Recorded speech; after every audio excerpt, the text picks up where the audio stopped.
I think I'll be fine. I'm thinking I will be fine. I have some questions. I wouldn't wish this book upon my worst enemy. Hasn't his boy suffered enough?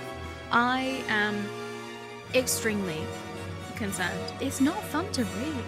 That was unnecessary. I am stressed. Everything's awful. 720 pages of despair. I can't wait to finish this book so that I can yeet it out of a window. I hope that hanya yanagihara is seeing a therapist, and I hope that that therapist is also seeing a therapist. Okay, what the Hello everyone, and welcome back to another video. So, today is the day. The time has finally come. I'm going to be tackling probably the most daunting book that I have left on my TBR. Definitely one of the longest. Possibly one that is going to emotionally scar me. I don't know what kind of state I'm going to be in at the end of this video. And I thought I would take you on the journey with me. It is, of course, A Little Life. This book has become kind of infamous in book talk, bookstagram, booktube circles.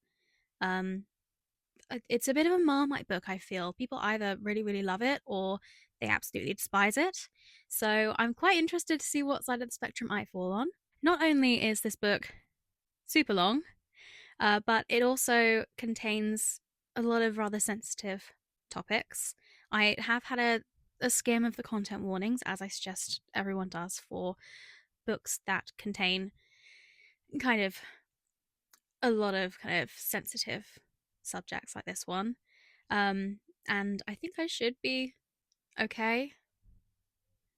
I say that now. I picked this up at the charity shop where I work about a year ago, and I have been letting it gather dust on my shelves ever since. Um, but yeah, I decided this year was going to be the year that I read it. I decided it was going to be kind of my kind of challenge book of this year. Last year I read The Secret History, and that went well. I enjoyed it. So I figured I would kind of set myself another challenge, a slightly bigger one. To tackle this book, I added it to my list of 24 books to read in 2024, 25. What year is it? My list of 25 books to read in 2025. So I actually do need to read this by the end of this year. So I think it's better to get it done sooner rather than later, especially, we're heading into spring, the seasonal depression is wearing off. So yeah, I feel like this is a good time to pick up this book. So I don't actually know a massive amount about this book. I'm going into it pretty much blind. I know it's set in New York, I think. I could be wrong about that as well. And it follows a group of friends, and one of them is called Jude, and apparently he suffers a lot. So yeah, that's about it. I genuinely, I have no idea what to expect. Like, I think I'll be fine because I don't tend to cry at books. I don't really tend to feel that much kind of strong emotion. Really? So, like, I'm thinking I will be fine. But at the same time, I have seen people literally sobbing over this book. And, like, not in a good way. So, I'm quite scared. So, yeah, I'm going to do a little bit of a reading vlog for this one, especially considering, and this is one of my favorite things about picking up books secondhand. This book is still dogged from the person who donated it. And that person got to the big old chapter of chapter 2. They got 25 pages in, got through one chapter, and then was like, that's it. I'm out. I'm giving up. So yeah, I mean, good for them protecting their peace. I could never. But yeah, my goal overall is to finish the book. But my first goal, because I'm gonna take it step by step. My first goal is to get to page 25, get past page 25, so I can at least say that I got further than the last person did. So I thought it might be interesting to do a little bit of a reading vlog. I haven't really done one of these before. I tried to do it last year with kind of an entire trilogy of books, but it didn't go very well. I think I just pretty much ended up doing like a plot summary of the entire series, which wasn't really my intention. So yeah, I just kind of gave up on that project entirely. So hopefully it might be a little bit easier with a single book. I don't really want to do like an entire plot summary of the entire thing because in terms of like intended audience for this video, it's going to be like probably mostly people who have already read this book. I'm assuming, or like I don't know if you're interested in reading this book and you're like me and you don't know what to expect and you want me to read it so that you don't have to, or I don't know, if you want to know that it's going to be worth it before you start committing to like a 700 odd page book, this might be the video. Genuinely, I don't know what I'm going to do with this footage. I don't know how I'm going to talk about it, really. I need to kind of maybe read a little bit first before I figure out what I'm doing. I have no idea. But my intention with this video is not to make it like a, oh, I'm gonna read Little Life, just for the fun of it. Come and read Little Life with me, because I very much get that it is not that kind of book. It's a very serious book that tackles very serious topics, and I think the way it's been treated on social media has made it into a little bit of a gimmick, and I don't really want it to be a bit of a gimmick. I'm doing this purely out of like curiosity, and I want to like this book. I want to be able to appreciate this book. I'm going into this with a complete and utter open mind. And yeah, I don't want to hate on it. I really don't. I don't want to, I can't be bothered to hate read a 700-page book. I, you know, I like my life. So yeah, my intention with this video is literally just to record my experience reading this book because I the hype that it's had on the internet has piqued my curiosity, and yeah, I want to find out for myself if it is worth reading, if it lives up to that hype. That's all really. um I feel like I have talked for long enough. Most of it's probably nonsense, so yeah, good luck to me in the future who has to edit this. Yeah, I'm gonna start reading.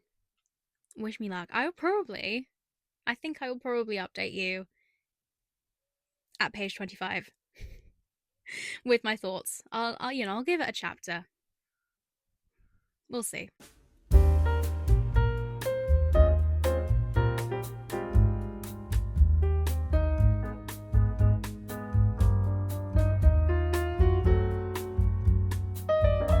Well, we have made it to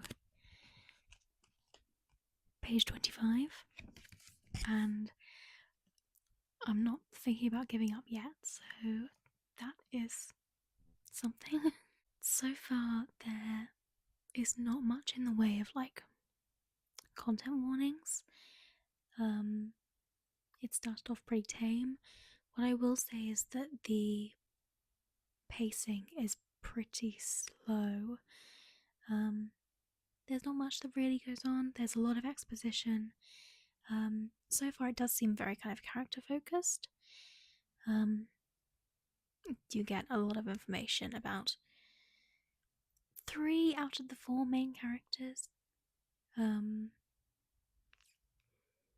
Yeah, it does feel very kind of detailed and introspective, and yeah, I feel like I have a pretty good idea of what each of the characters are like and why they are the way that they are. As I expected, the prose itself is very well written. Um, it's interesting. It's piqued my interest despite how slow the pacing is at the moment. I wouldn't necessarily say that it's the best thing I've ever read, but it's still very early days. Yeah, one chapter in, and I'm enjoying myself so far. So tomorrow I am going to aim to get to the end of the first section. I think it's like 80 pages in the first section, and I've already read 25 of them, so I think that is reasonably doable. I think I might read a little bit more and then turn in for the night.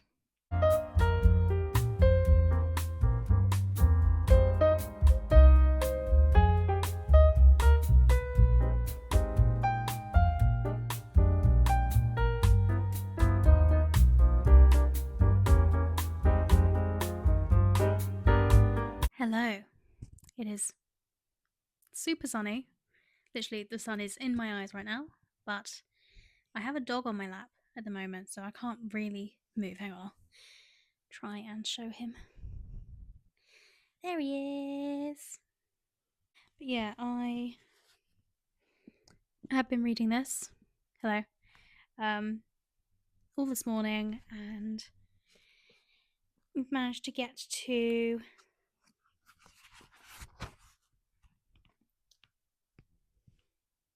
part 2. So yeah, we finished the first part. What do you think, Teddy? No thoughts. Head empty. So yeah, I've read the first part of this book, and thoughts so far. I am really enjoying it. I'm enjoying it a lot more than I thought I would, which is good. It is very character driven at the moment. There isn't a massive amount of plot happening, but at the same time, I believe an entire year at least has passed over the course of this one part. So yeah, the timeline is a little bit, it feels a little bit vague. There are like references to time passing, but yeah, I don't know. So yeah, things happen, but not much over the course of a year. And there's a lot more focus on like the characters and getting to know like the four main boys in the book. So the book focuses on four friends. You have JB, who is an artist.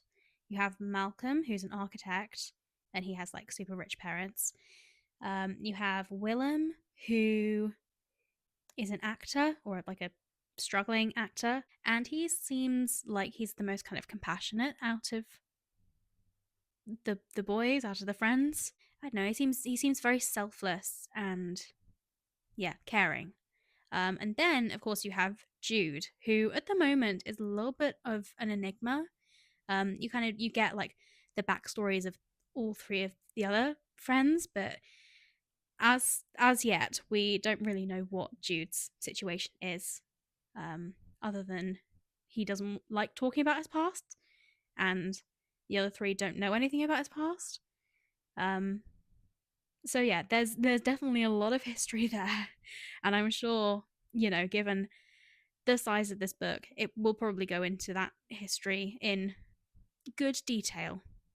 I'm gonna say. So yeah, currently Jude's a bit of a mysterious character. I want to say he's a lawyer, or like he works at a law firm at least, and he is definitely dealing with mental illness, but that is pretty much all we know at this point. So yeah, I have no doubt that in the coming sections we're going to be finding out a lot more, and I'm scared. But yeah, that's it really. Um, I don't really know when I'm next going to do an update. The next section is like 130 odd pages long, so I will probably do another update and thoughts thingy, probably before I finish that section. Um, maybe at some point tomorrow. I don't really know. I'm trying to pace myself with this book. Um, so yeah, I'm gonna try and read kind of 50 to 100 pages at a time max, just to I feel like this book is going to start hitting pretty heavily fairly soon. So yeah, I don't want to burn out or get too overwhelmed. Teddy's doing a very good job of being an emotional support dog in this trying time. So yeah, I'm gonna put this book down for now. Probably read something else to cleanse my palate a bit, and then I will pick it back up tomorrow. And yeah.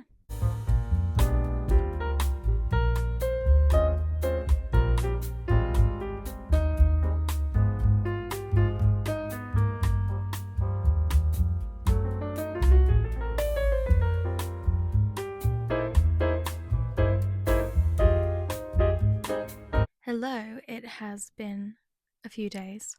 Um, I've been kind of taking this a chapter or so at a time, just to pace myself. And I've also been pretty busy this week. Um, but yeah, it's like it's a slow paced book, and yeah, so obviously it takes a little bit longer to get through and fully kind of dissect. So I have now finished the second part of the book. I'm on to part three, and yeah, so far I'm still enjoying it. Um, it's still pretty good, yeah. So in part two, we get to see pretty much almost the entire thing from Jude's perspective for the first time. So that means we get to see a bit more insight into like his thought processes and why he does the things that he does and why he kind of thinks certain things. And we also get to see a couple of kind of scenes and events and stuff from his childhood. He kind of spends his early years growing up in a monastery with uh, monks who monks, yeah, with a lot of older men who don't really treat him very nicely. Um, yeah, they abuse him physically and verbally pretty much every day. Um, so yeah, that's kind of the start of his trauma. And then we also get to see a little bit of his life when he's a bit older, in his kind of early teens and in the foster care system. And yeah, that does give us a lot of insight into like why he is the way that he is, why he has some very self-destructive tendencies. Like his self-esteem is so bad, and yeah, that does explain a lot of his actions.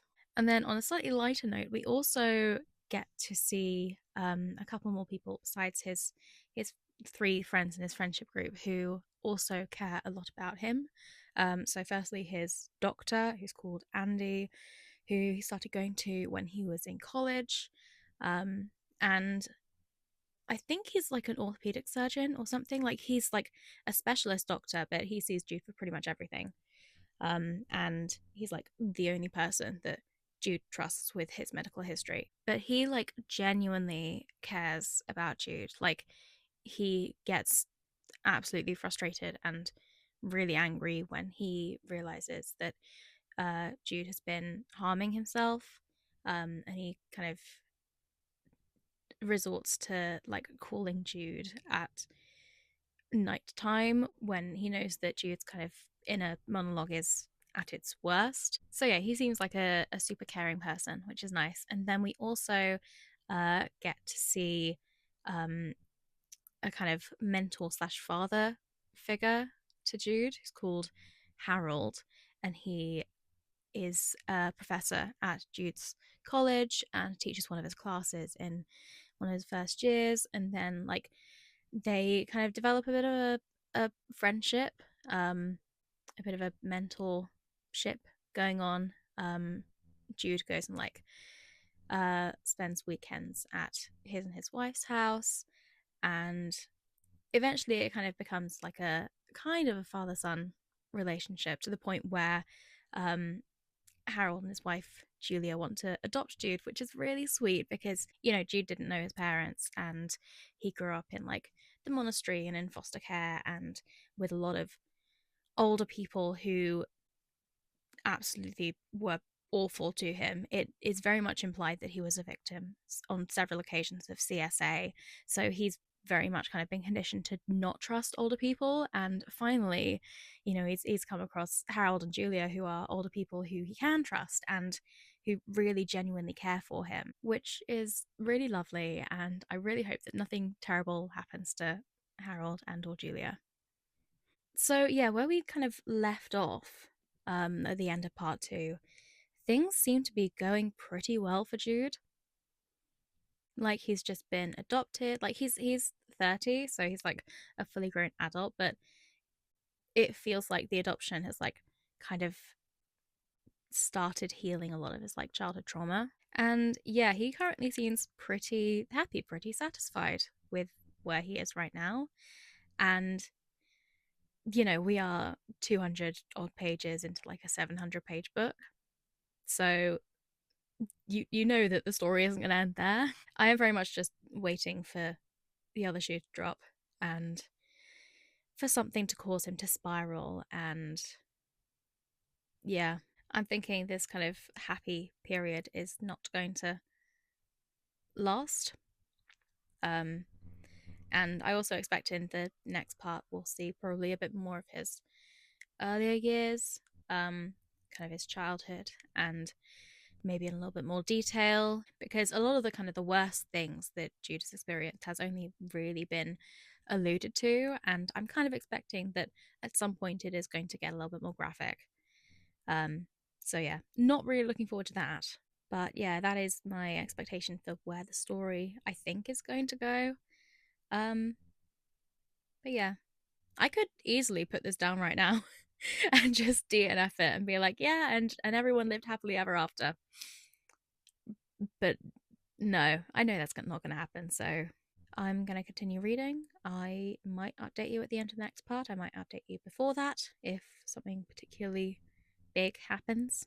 Um, yeah, and I keep going.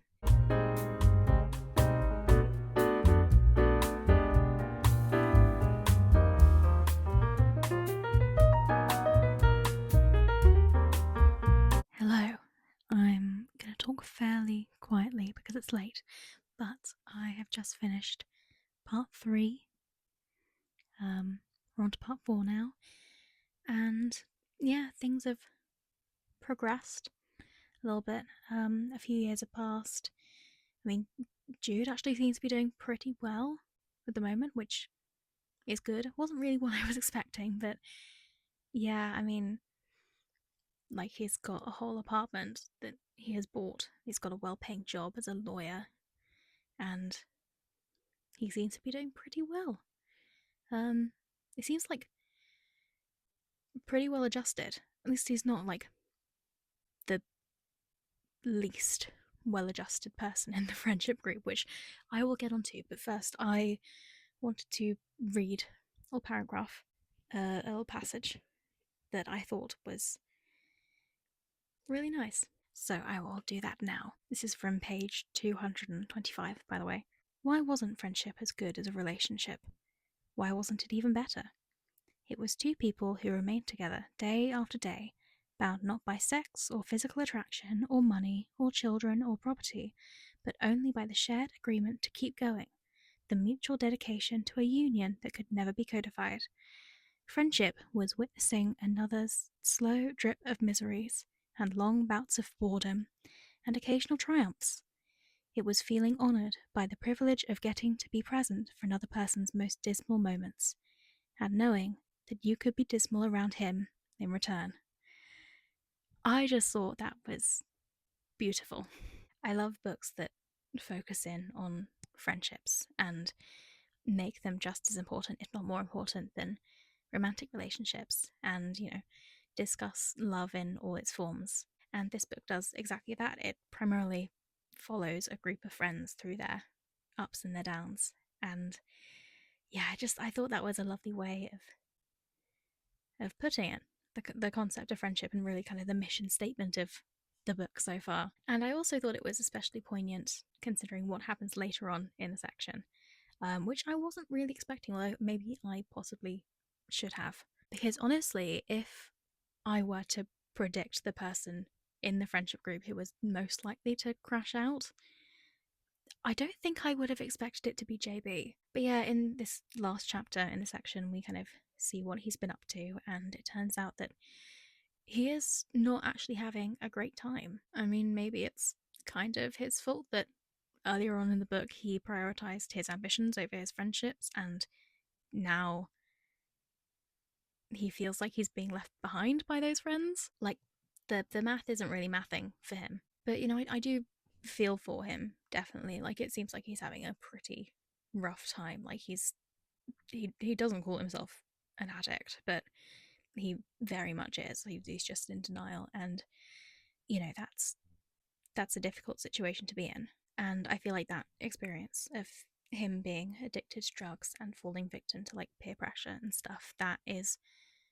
described very well. But then again, it just shows the sheer strength of the friendship between these four guys, because later on, when he says and does some truly unforgivable things, like, I mean, Jude has the patience of a saint to put up with JB, considering what he does. The fact that he stays with him and watches over him, like, I could never. I would have ditched him then and there. Goodbye, friendship. Especially, considering the shenanigans that JB pulled earlier on in the book with painting Jude without his permission and then showing those paintings without his permission. The fact that Jude forgave him over that was one thing. The fact that Jude has now seemingly forgiven, or at least hasn't completely fallen out with JB over him literally mocking his disability. Like, I have so much admiration for him. That said, the ending of this last chapter was a slight cliffhanger. It does seem to be a little bit open ended. We don't actually necessarily know whether Jude and also Willem and Malcolm have actually forgiven JB for what he did. I guess we'll have to see in the next chapter what the nature of this friendship group actually does end up being. But yeah, overall, the pacing is still slow. I wouldn't necessarily say that I'm bored yet, but yeah,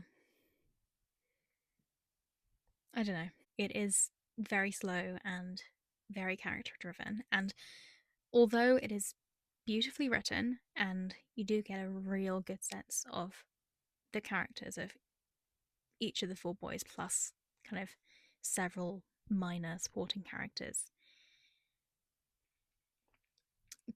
like, this book is definitely not for the faint hearted, but I'm going to keep at it. And yeah, I will see you in the next update. Okay, super quick update. It's been like 5 minutes and I've read a few more pages, and yeah, turns out Jude actually doesn't forgive JB, which, I mean, completely, totally understandable. And yeah, we've had a time skip of about 3 or 4 years, and yeah, they've now barely talked to him, which is so fair. So yeah, to quote directly from the source, he hasn't seen JB in months and months.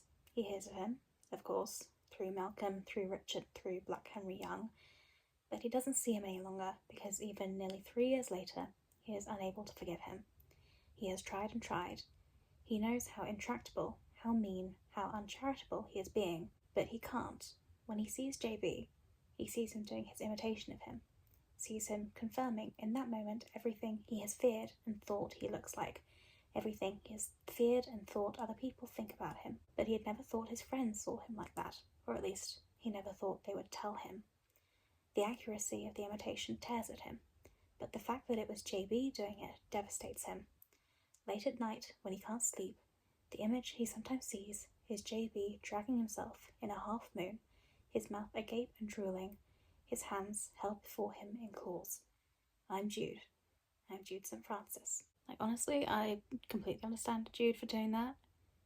I too would cut someone off for doing that. So, yeah, and like, regardless of whether JB was intoxicated and like not in a good state of mind when he did that, like, that is still not an excuse. Like, you should know like how Jude feels about himself. Like, the fact that he has such low self-esteem, like, some things are definitely off limits. And twice now, JB has very much crossed that limit. So, yeah, good riddance, I guess. That said, though, like, I do hope that JB has, like, gone to rehab at some point in the last 3 years and gotten his drug problem under control and cut off that guy Jackson who kept, like, peer pressuring him. And, hopefully he started to, like, become a better person. But yeah, that's all. I'm gonna keep reading now.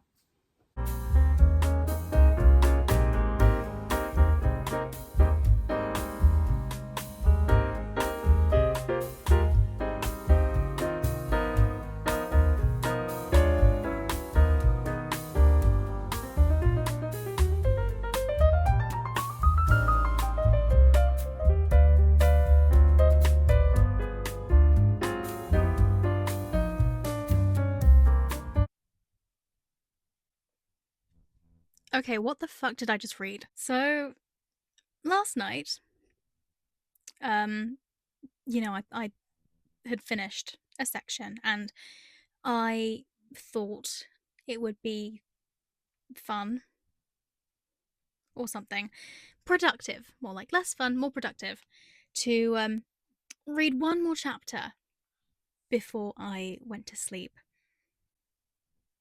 The hubris that I had just to say one more chapter and everything will be fine.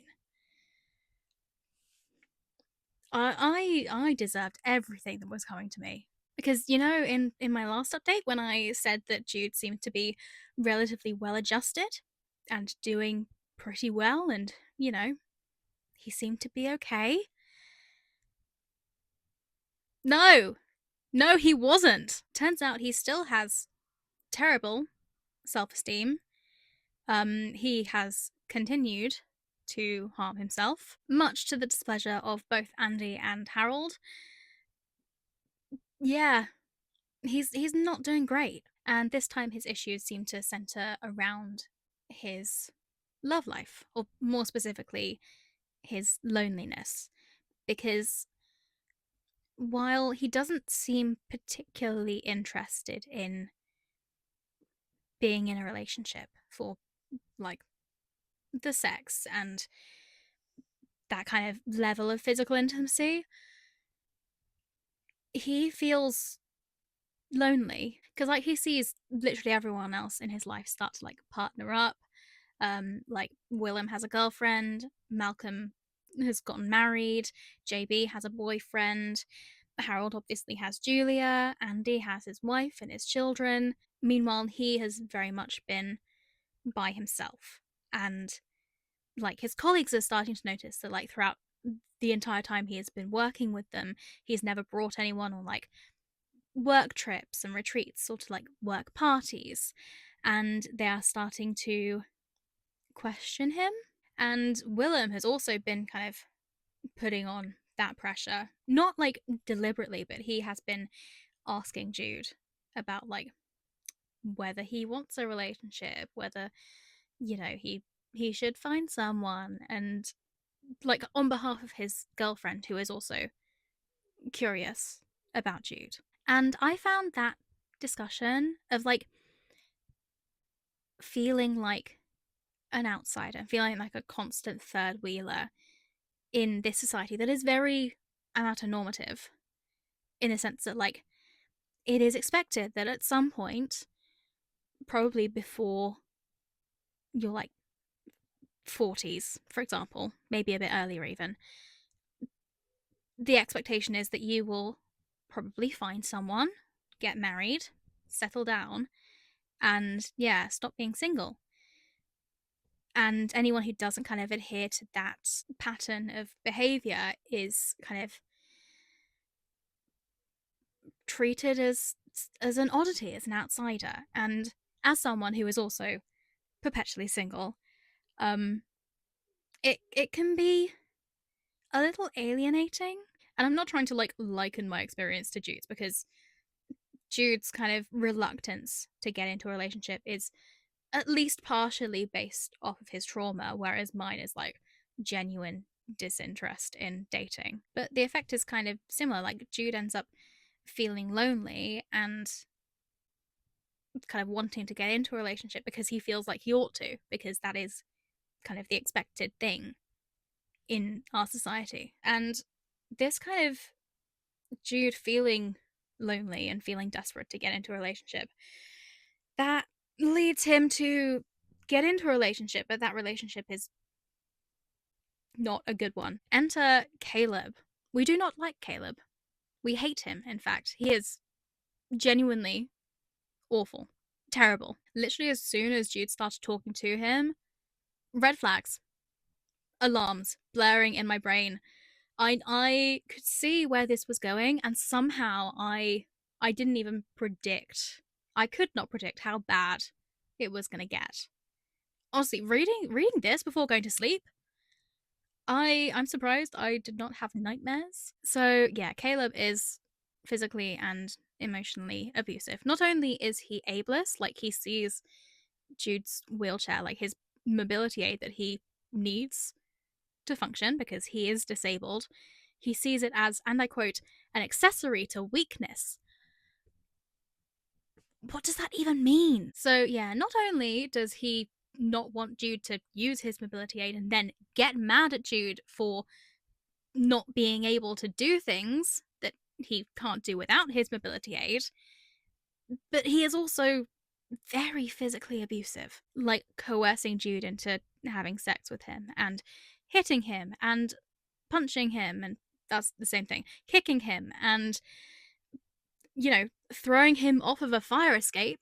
I did feel like that last scene was a little bit much, to say the least. Like, it genuinely, and I now understand why people have said that this is such a difficult book to read. Like, some of the scenes are so hard to read because that is one of them. And I also now get the whole thing of like people calling this book, I don't think I could say this on YouTube, but the phrase rhymes with sauna horn. You get the idea. I felt it was a little much, um, a little gratuitous. The fact that Jude was thrown off of the fire escape and, he lives in an apartment on like the fifth or sixth floor or something. He was thrown off the fire escape and he somehow survived. Possibly the most unrealistic thing about this entire scene. Yeah, I have some questions. Most of my questions pertain to what the fuck. So yeah, those are my thoughts. I understand now why everyone says what they do about this book. Um, Slightly questioning whether I should keep going with it because something tells me that it's only gonna get worse from here. But I took on this challenge. I admit that I had a lot of hubris in taking on this challenge and thinking that it would be fine. I haven't cried yet, but yeah, I am a little uncomfortable. So yeah, I know I said I wouldn't like update especially regularly, like not every chapter, but I mean quite a lot has happened, and I have many thoughts. So I feel like this update has kind of been warranted. I wish that I could have gotten my live reaction to reading some of that stuff in the last chapter, but it was past midnight and I was in bed, kind of semi conscious. Yeah, it wasn't really a good look. Most of it, I was just kind of sat, kind of mouth agape, just like,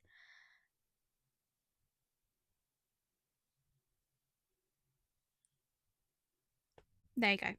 That was the extent of my expressions while reading that part.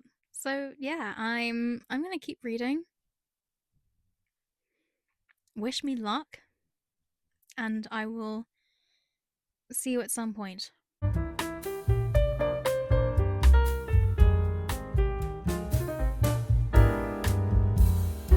Well,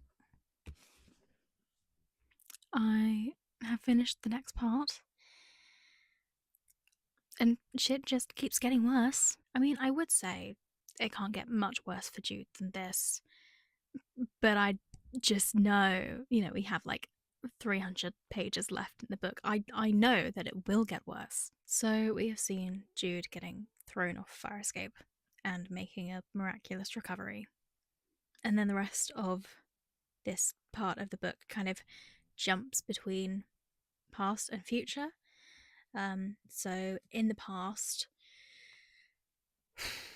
when I said in one of the previous updates, there are things that are alluded to that happened to Jude in the past, and I'm sure that they will be discussed in extreme detail in the future. Mm-hmm. It's not fun to read. It's really not. And the worst part of it is that he blames himself for the whole thing. Like, you could so clearly see the moment where he starts to feel so hugely ashamed of himself for things that were so completely out of his control and were completely not his fault. He doesn't see himself as a victim, and like that has followed him throughout the entire rest of his life. Like in the kind of the present timeline, he's now in his early 40s, and yeah, following the situation with Caleb, his mental health is just massively deteriorated to the point where he actually ends up trying to unalive himself. But he doesn't manage to, and again, he makes another miraculous recovery. And I kind of hoped that after that whole situation and when he was recovering, he would kind of realize how many people actually care for him. Like you have kind of his kind of closest friends. You've got Willem and Malcolm, and then you've got Harold and Julia, who are like looking after him 24/7 when he has just been released from hospital. And then you also have um, Richard, who is kind of not really his flatmate because he has his own flat, but Richard's building is the building his flat is in, and they are the only two people who live there, so they're very friendly. And you also have his colleagues at the law firm and a bunch of other friends of friends, and yeah, a huge amount of people who truly do care for him. Like he does have a really good network, but the thing is, he he doesn't really kind of understand that. He sees himself as such a burden to all of those people. He feels bad that other people care about him and are going out of their way to care for him when that is what friends do. And it's because of the way that he grew up and all of that stuff that he has internalized. And now now that the book is kind of going into depth about stuff that happened in his past, only now are we kind of starting to see how bad it really was and what has kind of caused him to be the way he is. And yeah, it sucks. It's very hard to read. You do feel for Jude a lot. It's very hard not to feel for him. I guess kind of one of the only good things that comes out of this situation is the fact that Jude has just started to just slightly open up to Willem and start talking about his past. Not any of the really awful stuff just yet. He's only just starting to open up and tell him things. But that is definitely a step in the right direction, which is good. So the next section of the book is 200 pages long, and it is titled "The Happy Years." And something is just telling me that that might be false advertising. I am low-key kind of frightened to carry on. But we are past the halfway mark now, which I'm very happy about. There is a light at the end of the tunnel. It is a very long and very deep tunnel, filled with a lot of monsters. But there is a light. So I'm gonna keep reading. Good fucking riddance.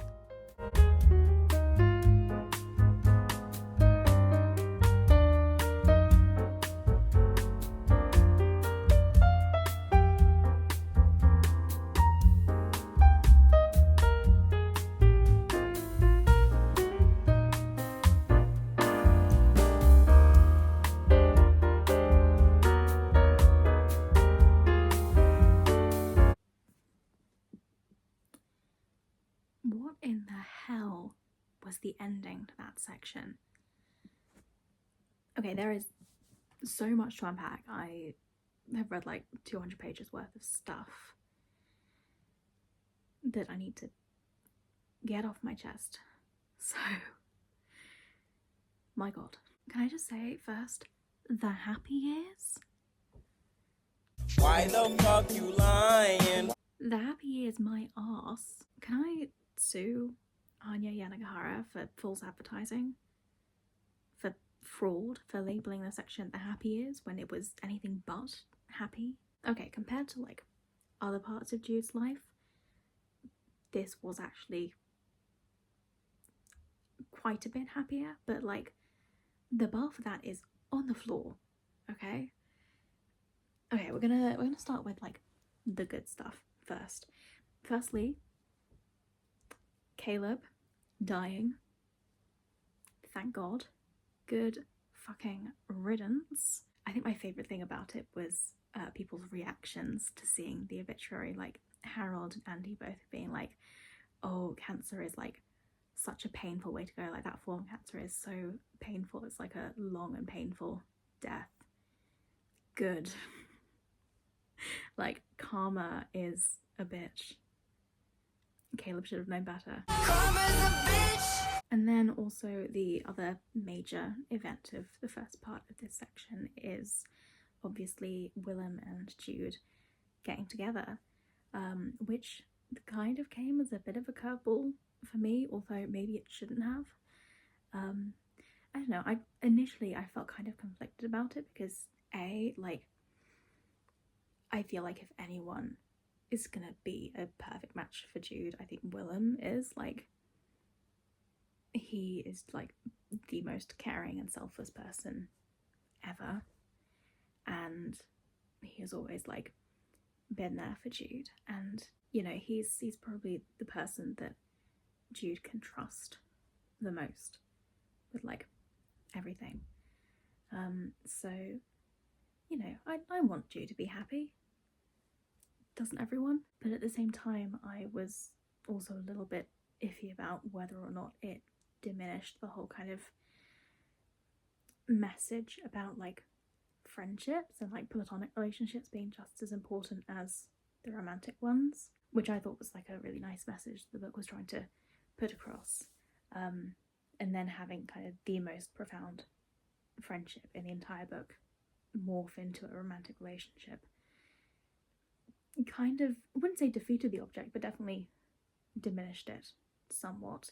But then I mean, I think I warmed up to it eventually, because like they do say that what they have between each other, like Jude and Willem have this very kind of profound bond that is both friendship and also romance. Like, they are very much kind of life partners in many different ways. Like, it is very much still a kind of unconventional relationship that they have. But it is very, very strong. But obviously, it's not all sunshine and rainbows, and the main kind of obstacle in their relationship is Jude not wanting to have sex, because that dredges up a lot of trauma for him, and he also doesn't want to communicate that not wanting to have sex to Willem, which makes things a whole lot worse. And yeah, that really damages their relationship. But you know, it does eventually all work out, which is nice. And eventually Jude also tells Willem everything about his past and like all of the terrible stuff that happened to him, which, you know, even though the process of getting to that position between the two of them, even though that whole process wasn't great and definitely took a massive toll on both of them, the result was pretty good. The fact that Jude ended up being able to trust Willem with all that, pretty good. And then we also get kind of flashbacks to what I think is the final part of Jude's kind of backstory, which honestly I wasn't sure it was possible to get worse than the stuff that happened with Brother Luke and all that stuff happening in the motels. But oh my god, he ended up being abducted and trapped in a house, in the basement of a house, by this absolute weirdo. And then that weirdo ran him over with his car. Hello? I have several questions for this author, Hanya Yanagihara. Like, where does she get her ideas for all of the many different ways that Jude suffers in this book? Like, should I be concerned about her mental state? Just like come up with some of these very original and very graphic and very disturbing methods of torture. I am worried. So yeah, that part is rough. And then finally we have kind of the latter part of this section. You know, they're now in their late 40s / early 50s. This kind of group of friends, and as they are aging, Jude's physical health is steadily getting worse, to the point where he ends up needing to have both of his legs amputated. But again, even though he's having to like suffer a lot, the actual result of that means that he is in relatively less pain. Like with the prosthetic legs, he ends up being able to walk, he has more energy, is not getting sick and like getting like infections and stuff as often. So, you know, it's a decent result. So all in all, up until like the last 2 pages of this section, things seem to be going okay. Which, like, I should have known. I really should have known that since things were going okay and we still have like 100 pages left in the book, I should have known that something was gonna go wrong, terribly wrong. I should have known. I should have known better. But to have it happen to Willem, of all people. I mean, to be fair, I feel like out of all 4 of the main friends, he was the person I was expecting to die. If one of them had to die, I was kind of expecting it to be Willem, just because I knew that would destroy Jude the most. But honestly, can't Jude have something nice in his life without it being ripped from him? Hasn't this boy suffered enough? I am stressed. I'm stressed for everyone in that car, to be honest. Willem and Sophie, who, I mean, I'm pretty sure she is deceased, and Malcolm as well. Yeah, I'm gonna have to keep reading. It's late, and I know that last time I kind of continued and said one more chapter before bed. I did end up regretting it, but like I can't stop reading for the night on that cliffhanger. So yeah, I'm gonna have to keep reading before bed and just regret it afterwards. Everything's fine. I'm having a great time. I'm having so much fun. It's all fine. My mental state is brilliant. It's better than it's ever been.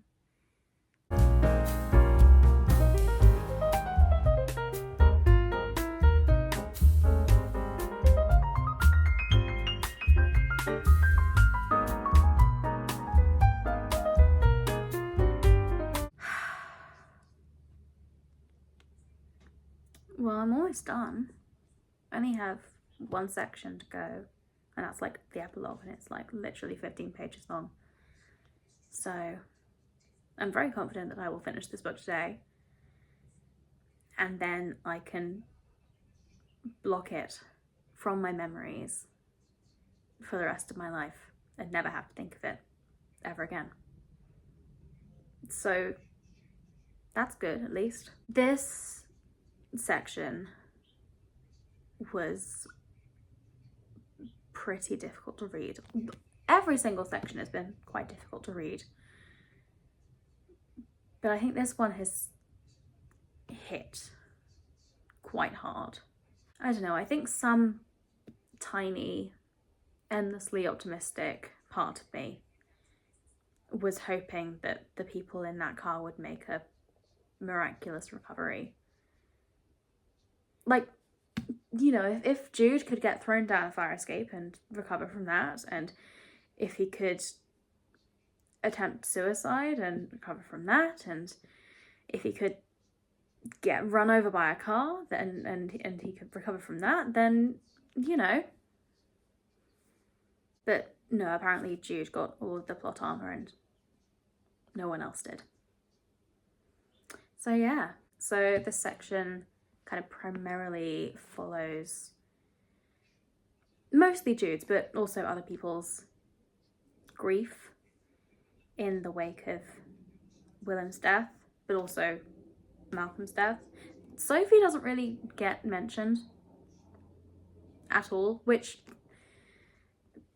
is a little bit odd considering like she was a part of all of their lives as well, to a lesser extent than Willem and Malcolm, but like she was there as well, and she has one mention in this entire section, and that's it. So yeah, I feel pretty bad for her.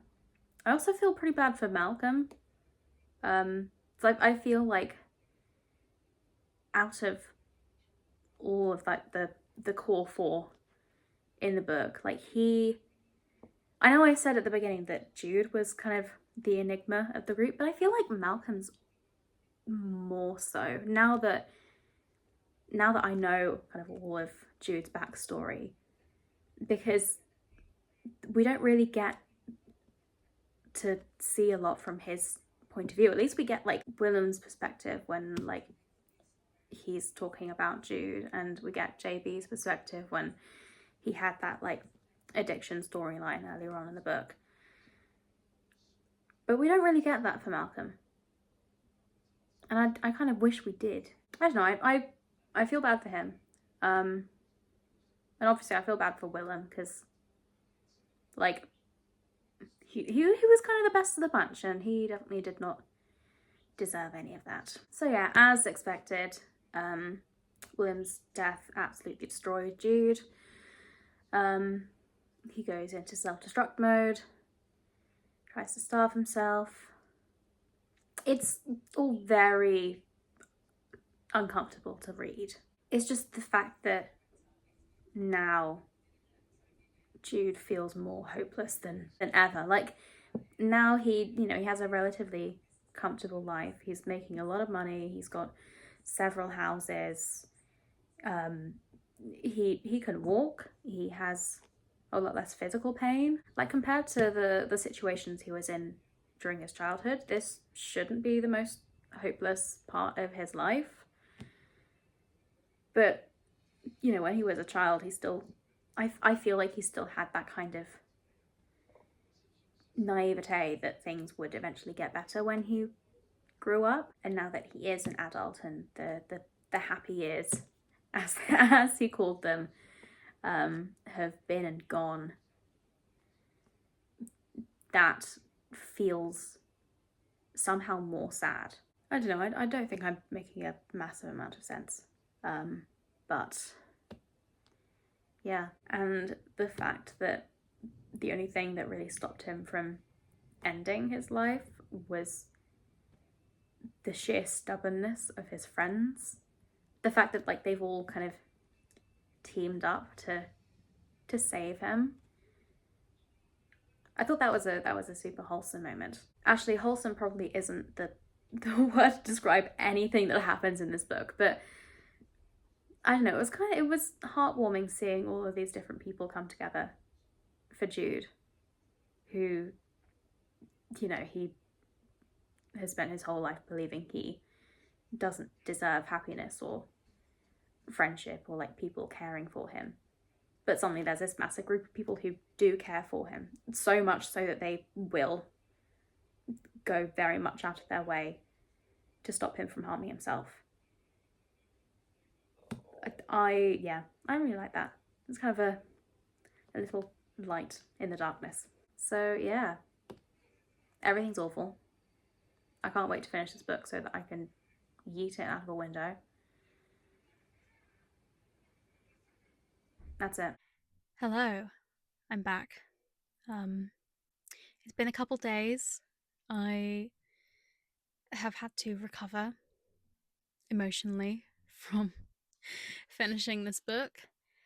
And yeah, I have gathered some thoughts, and I have a lot of them. So let's get started. I'm gonna start off with the good stuff because there is good stuff about this book. There are good things.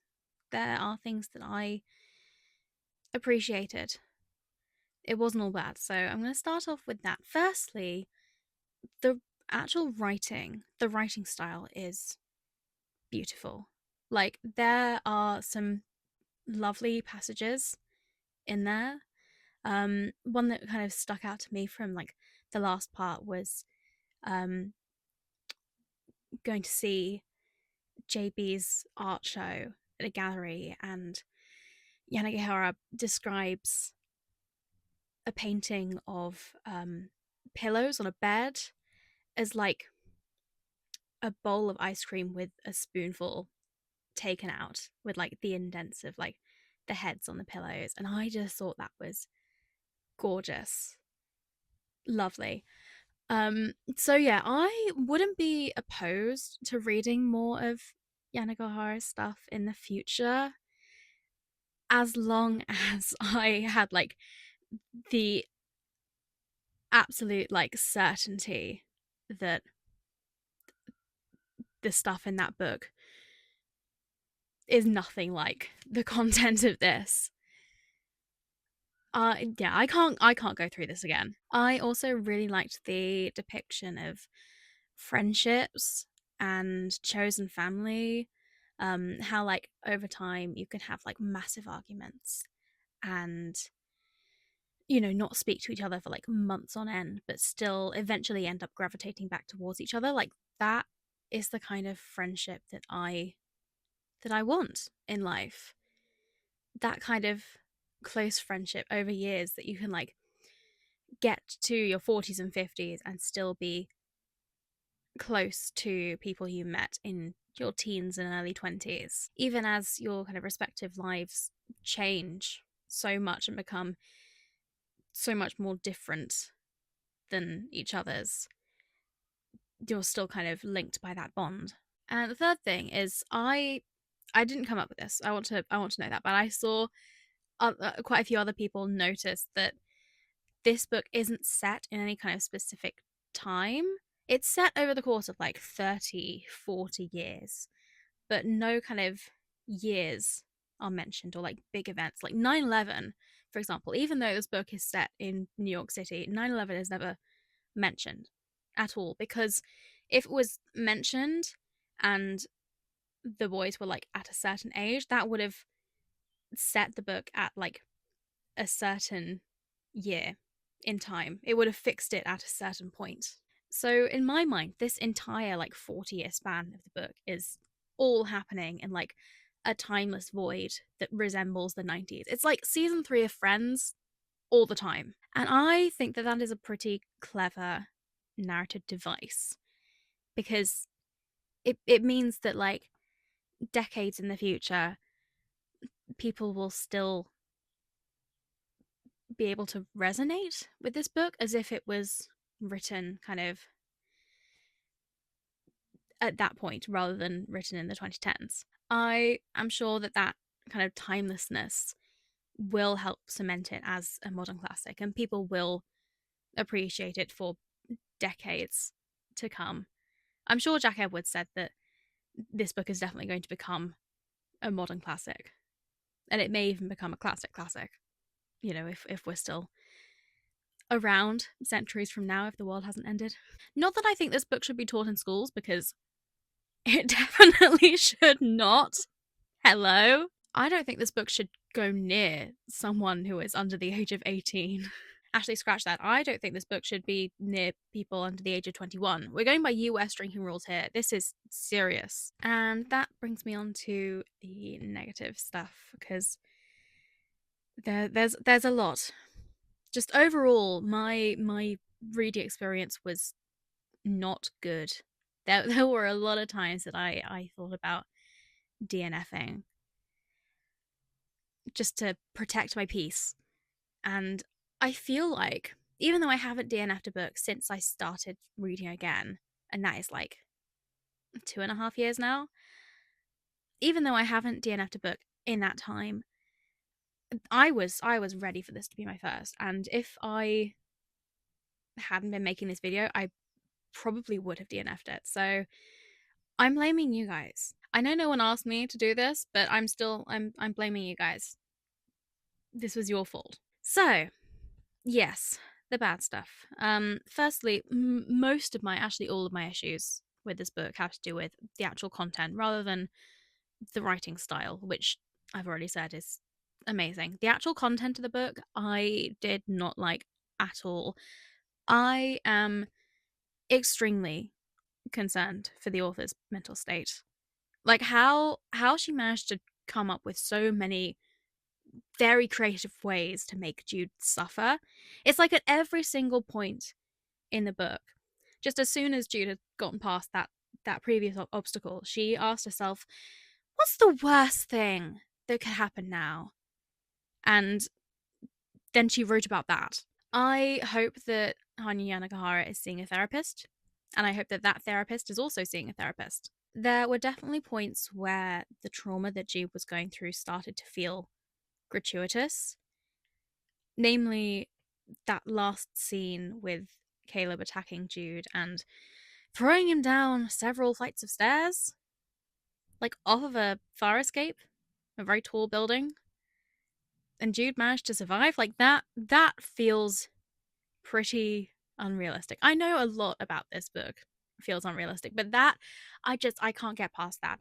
And also that kind of, that bit in Jude's past with Dr. Trailer, like, that was unnecessary and just messed up. Most of this book is messed up, but that in particular, so messed up. And in my humble opinion, those kinds of scenes belong not in traditionally published fiction, but on archive of our own, tagged Hurt No Comfort, Wump, Dead Dove Don't Eat, Don't Like Don't Read, etc., etc. I'm sure there are several, possibly hundreds of Little Life AU fics that already exist on that website. And probably the worst thing about this book, and that is saying something, is that in the end, all of this, the entire journey that Jude goes on throughout this book, throughout the 30 or so years that he suffers, all of it was for nothing. Like, even after everything, he escaped so many abusive situations. He got super successful as a litigator. He made so much money. He had a really caring boyfriend who, he died, but even so, after all of that, he still took his own life. Absolutely devastating. Like, I get that the author wanted to write a character whose trauma is so bad that they're beyond saving, But personally, I don't think that that is possible.